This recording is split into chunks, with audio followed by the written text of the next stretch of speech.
Okay, अरूलाई गाली गर्दाखेरि प्रयोग गर्ने शब्द चाहिँ तपाईँको के हो? भन्दिन के भन्नु हौ, माको रहेछ हौ यो त भन्छ माको रहेछ त्यो त भन्ने टाइपको हुन्छ।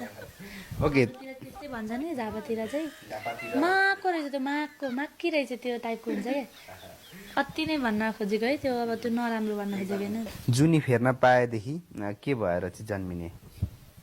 म त मान्छे नै भएर जन्मिने दादा। मान्छे हुनु मिलेन, जस्ट अर्को केही हुन म मान्छे नै हुन्छु। दिनको कति कमाउनुहुन्छ नराडी भन्नु पर्दा?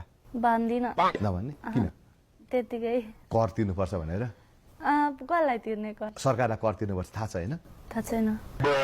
धेरै कमाइ गरेपछि त होइन तपाईँले केही पैसा त सरकारलाई कर तिर्नु पर्यो, ट्याक्स तिर्नु पर्यो नि त। बाइकहरूको पो तिर्ने त कर त होइन।